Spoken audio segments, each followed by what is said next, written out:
What's up, YouTube? It's Seth back with Lost Legion TCG. We're here to do a zombie deck profile.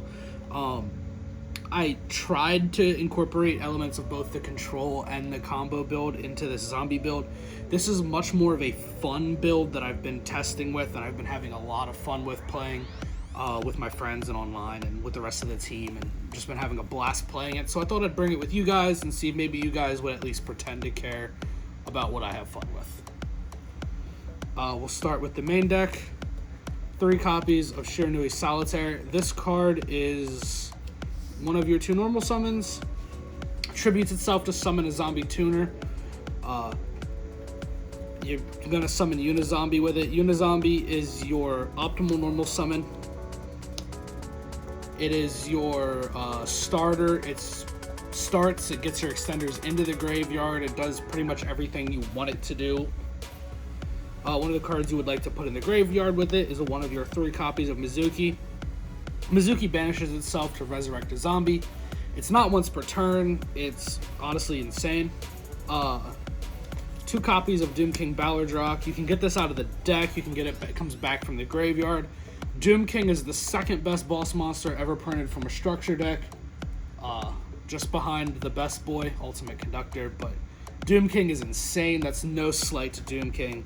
He's absolutely insane. 2 copies of Apprentice Illusion Magician. So this card helps you get another body on board for the combo link portion of this deck, and it also allows you to put pieces into grave, which is where your zombies want to be, obviously. 3 copies of Necro World Banshee. This is another one you want in grave. It's a quick effect banish to activate your zombie world. Zombie World is so important to this deck. Necroworld Banshee is essentially just playing 3 more copies of it. It also has a field effect where you're able to protect your zombie world, but that doesn't come up too often. We play a couple one-ofs. 1 Glow Up Bloom. This card used to be much more important to the deck than it is now, before Hulk and Fibrax came out. This card was a 3 of then. Now you only play 1. You can fetch out of the deck whenever you want. It's 1 copy of Gozuki. This card is an extender. I want to play more just because I love Gozuki, but there's not really a reason to. 1 copy of Vampire Fraulein. This is your battle trap of sorts. It allows you to pay life points to run over virtually any problem you have. And 1 copy of Jackabolin.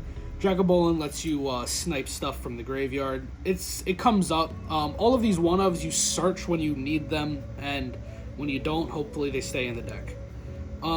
We play 2 copies of Rocket Tracer and 1 copy of Rocket Recharger. This gives away a engine that I'm playing in the deck to build more board presence going first.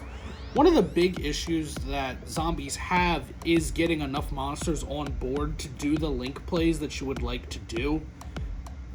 So this rocket engine really does help with that.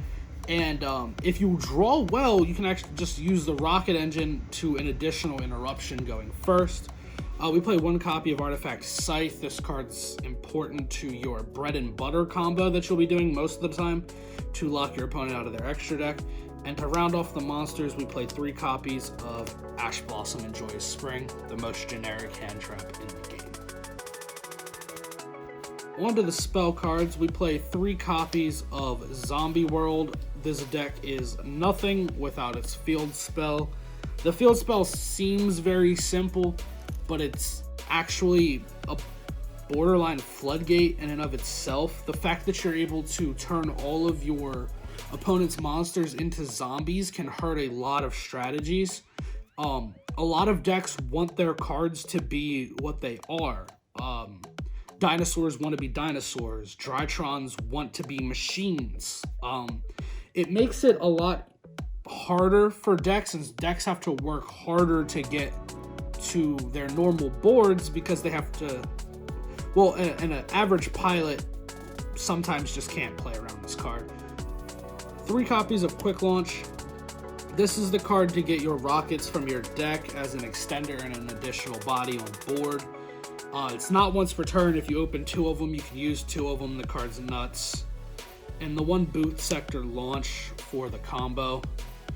Boot Sector Launch is a brick, but if you draw it, it stops you from having to make the Striker Dragon, so that's cool. 1 Foolish and 1 Terraforming. These are just power 1-ofs. If you draw them, fantastic. If you don't hurt that bad. We play 2 copies of Super Poly. Super Poly, this might be the best deck to play Super Poly in besides Shaddoll's, because it turns everything to zombies, and luckily for us, there's a Super Poly target that just takes 2 zombie monsters. 3 copies of Forbidden Droplet. This is one of the best cards in Yu-Gi-Oh! Negate your opponents. You can send your Doom King and it'll just come back. Droplets is nuts. 2 copies of Rivalry of the Warlords. This card paired with Zombie World is a pretty vicious soft lock that decks can struggle with. Once they put a monster on board, you have Zombie World and you flip Rivalry, they're not allowed to commit another monster to the board that is not originally zombie, as they control the zombie. For you, it's not a problem. For them, it very much can be. And then to round out the main board, 2 copies of Solemn Strike. I play Strike and everything. That's about all I can say about Solemn Strike. It's a 45 card main, I'm pretty sure. The extra deck,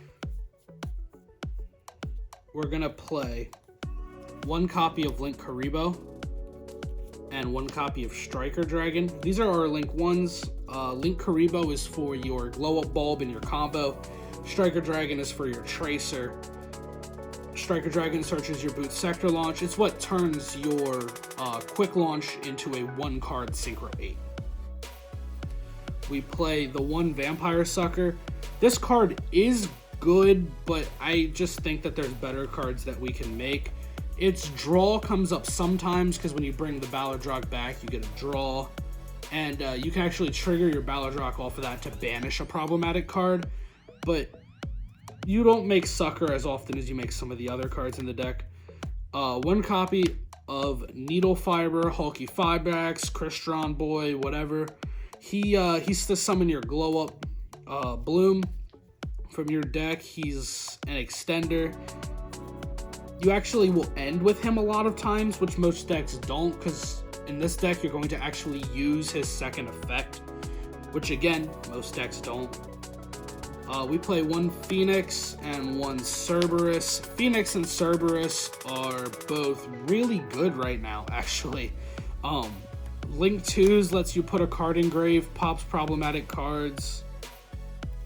You should know what these cards do if you've been playing. They were some of the best Link monsters in the game for a long time. Artifact Dagda to set your Scythe. It's an important play for the deck. And 1 Verde Anaconda to send your Super Poly if you don't draw it. Clearing your opponent's board in this deck to maintain control of the board with your zombies is huge. Verde Anaconda is essentially playing additional copies of Super Poly. The last Link 2 is 1 copy of IP Masquerena and the 1 copy of Unicorn to go with the IP Masquerena. You end on IP actually a decent bit, and you can use your IP and your Balladrock, Unicorn, spin a card, your standby phase, Balladrock comes back. Our last Link monster is 1 copy of Access Code Talker. This card is the game ender. This is our OTK enabler. If you can't afford Access Code Talker, that's perfectly understandable. Boral Sword will serve much of the same function in this deck. The only reason I went with Access Code over Boral Sword is honestly because Balladrock summons itself in defense position, so you can't use your Boral Sword to put it in defense for the extra attack. We do play some synchros. We play 1 copy of TG Wonder Magician. You will tag your Hulka Fibrax, Noodle Fiber, whatever, into your Wonder Magician. On summon, Wonder Magician pops a spell or trap. You will pop the Scythe that you just set with your Dagda, triggering it to summon itself and negate your to stop your opponent from summoning from the extra deck. You can then use your Wonder Magician and your Scythe to synchro into your 1 copy of Shiranui Sun Saga. As long as you have Zombie World on the field, Sun Saga will be able to shuffle the Wonder Magician back into your extra deck to pop an additional card. Our last synchro in the extra deck is one copy of Borreload Savage Dragon. This is for the quick launch engine. It's a one card Savage. Savage will always have a link. You use the Striker Dragon.